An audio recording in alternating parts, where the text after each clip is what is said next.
ओम श्री परमात्मने नमः। ओम श्री गुरुभ्यो नमः। ओम श्री ऋषिभ्यो नमः। सर्वेभ्यो नमो नमः। देववाणी संस्कृतम ई गुरुकुलम प्रति भवतां सर्वेषां हार्दं स्वागतम्। मित्राणि, अद्य वयं लघु सिद्धांत कौमुद्याः षट्चत्वारिंशत्तमां कक्षां पठिष्यामः। संधि प्रकरणम्। समीचीनम्। लघु सिद्धांत कौमुदी की 46वीं कक्षा को पढ़ेंगे। गत पाठ में मैंने आपको ओत यह सूत्र पढ़ाया था आचार्य वरदराज महाराज जी के अनुसार। आपको अच्छी प्रकार से समझ में आ गया है। सरल था, इसलिए कठिन था ही नहीं। आइए अब हम और कुछ परगृह संज्ञा विधायक कुछ सूत्र हैं, उनको भी पढ़ लेते हैं। तो आइए, आज वरदराज महाराज जी हमें लघु सिद्धांत कौमुदी की सूत्र संख्या 57 में महर्षि पाणिनि की अष्टाध्यायी का सूत्र पढ़ाने जा रहे हैं। संबुद्धौ शाकल्यस्येतावनार्षे। अष्टाध्यायी प्रथम अध्याय के प्रथम पाद का 16वां सूत्र है। राइट। आ जाइएगा, आप थोड़ी सी सर्जरी करते हैं। संबुद्धौ सप्तमी विभक्ति एक वचनांतम, शाकल्यस्य षष्ठी विभक्ति एक वचनांतम, इतौ सप्तमी विभक्ति एक वचनांतम, अनार्षे सप्तमी विभक्ति एक वचनांतम। ठीक है जी। अब आइएगा, ये सामान्य, अभी हम इसका अर्थ देखेंगे। ये संबुद्धौ, संबुद्धि मति, तो संबुद्धि होती है एक वचनम संबुद्धि। ये आचार्य पाणिनि ने सूत्र कहा है कि जो संबोधन का जो एक वचन का रूप होता है उसकी संबुद्धि नाम भी होता है। ठीक है। और कहते हैं शाकल्यस्य, ये शाकल्य आचार्य हैं, उनका नाम है। और इतौ, इति का सप्तमी का दिखा दिया। ठीक है। मति के मतौ बनता है, वैसे ही इति का इतौ बन जाता है। और अनार्षे, अब अनार्षे की सर्जरी करते हैं। अनार्षे ये क्या है देखिएगा। आर्ष शब्द आपको इसमें दिख रहा है, थोड़ा सा श्रवण हो रहा है अनार्षे में। तो आर्षः का अर्थ है ऋषि वेदः। यहां पर ऋषि शब्द का अर्थ है वेदः, वेद। ठीक है। और तत्र भवः आर्षः, उन वेदों के अंदर होने वाला कुछ भी हो सकता है, पर यहां पर शब्द लिया गया है। वेदों में जो शब्द, वह क्या है? आर्षः। वेदों के अंदर जो शब्द है उसको आर्ष कहा है। ठीक है, समझ में आया आर्षः। अब समास देख लेते हैं इसमें। न आर्षः अनार्षः तस्मिन् अनार्षे नई तत्पुरुष समासः। जो आर्ष नहीं है, अर्थात जो वेद का नहीं है, वेद में जो नहीं है। ठीक है, इतना समझ में आ गया आपको। अब ये आपस में विशेषण और विशेष्य बनेंगे। ठीक है। इतौ में सप्तमी है, अनार्षे में सप्तमी है। ठीक है, दोनों में सप्तमी है। तो इसका मतलब ये आपस में इनका कोई रिलेशन है, कोई संबंध है जी, कोई रिश्तेदारी है इनमें। इनमें कोई रिश्तेदारी है जी। अब देखते हैं इनमें रिश्तेदारी क्या है। तो कहते हैं एतौ, ये तो विशेष्य है, और अनार्षे ये विशेषण है जी। बस यही रिश्तेदारी है इनमें जी। अर्थात इति, इति कैसा होना चाहिए? अनार्ष, अर्थात वेद में पढ़ा हुआ इति नहीं होना चाहिए। तो वेद के अतिरिक्त क्या है जी? लौकिक साहित्य। तो लौकिक साहित्य वाला इति चाहिए। ये बात निकल करके आ गई अभी मोटी मोटी। और यहां पर जो शाकल्य से पढ़ा हुआ है, आचार्य शाकल्य का जो नाम लिया है आचार्य पाणिनि ने, तो सबको बहुत आदर की दृष्टि से देखते हैं महात्मा पाणिनि जी। तो आचार्य शाकल्य का नाम ले दिया जी और उन्होंने अपना काम भी सिद्ध कर लिया। आचार्य पाणिनि को दो रूप बनाने थे जी, विकल्प करना था इस सूत्र के द्वारा प्रगृह संज्ञा का विकल्प करना था, तो उन्होंने अपना काम भी सिद्ध कर लिया। एक पंथ दो काज वाला कर लिया जी। ठीक है जी, उनको भी प्रसन्न कर दिया। आज आचार्य शाकल्य के जो शिष्य हैं उनको भी प्रसन्न कर दिया। भाई हमने आपके गुरुजी का भी नाम ले दिया है अपने शास्त्र में और अपना काम भी सिद्ध कर लिया कि भाई दो रूप बनाने थे, विकल्प ना कह करके शाकल्य बोल दिया। ये अब आइएगा इसका आचार्य वरदराज महाराज जी ने क्या अर्थ किया है उसको देखते हैं। संबुद्धि निमित्तकः ओकारः वा प्रगृह्यः अवैदिके इतौ परे। उदाहरण विष्णो इति, विष्ण इति, विष्णविति। तीन उदाहरण बन गए। ये दो इसके बनेंगे और एक और बनेगा, उसको मैं अभी बतलाऊंगा। तो क्या कहा आचार्य वरदराज महाराज जी ने? कहा संबुद्धि निमित्तकः ओकारः। ऊपर से इसके ऊपर ओत सूत्र है, तो ओत से ऊपर से ओकार की निवृत्ति आ रही है। तो ओत, ओत का अर्थ है मतलब केवल दीर्घ ओ, प्लुत नहीं आएगा। तो दीर्घ ओ कैसा होना चाहिए? संबुद्धि निमित्तक, अर्थात संबुद्धि माने संबोधन के एक वचन का कोई रूप होना चाहिए, क्योंकि संबुद्धि संज्ञा किसकी है? एक वचनम संबुद्धि। जो संबोधन में जो विभक्ति होती है उसमें जो एक वचन होता है उसकी आचार्य पाणिनि जी ने संज्ञा की है संबुद्धि, एक वचन की केवल।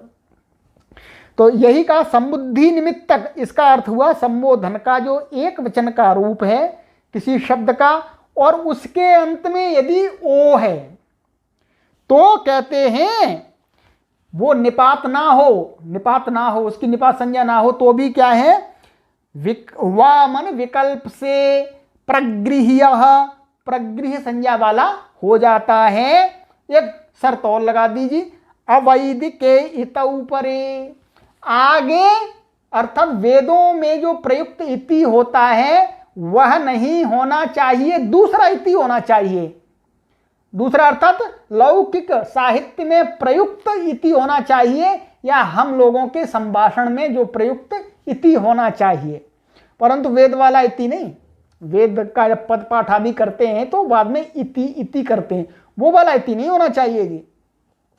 तो क्या है? विकल्प से हो जाते हैं, अर्थात दो रूप बन जाते हैं। तो उदाहरण दिखाया, कहते हैं विष्णु इति, एक तो ये बन गया जी जब इनकी प्रगृह्य संज्ञा हो गई तब, और जब प्रगृह्य संज्ञा नहीं हुई तो आगे का देखिएगा विष्णु इति, अर्थात यहां पर संधि हो जाएगी। फिर और भी कुछ काम होगा, मैं जो भी कार्य होगा मैं बताता हूं अभी। और कहते हैं विष्णविति, ये तीन रूप बन गए। अब आ जाइएगा, अब हम समझते हैं। हम पहला उदाहरण लेते हैं इनका, विष्णु इति।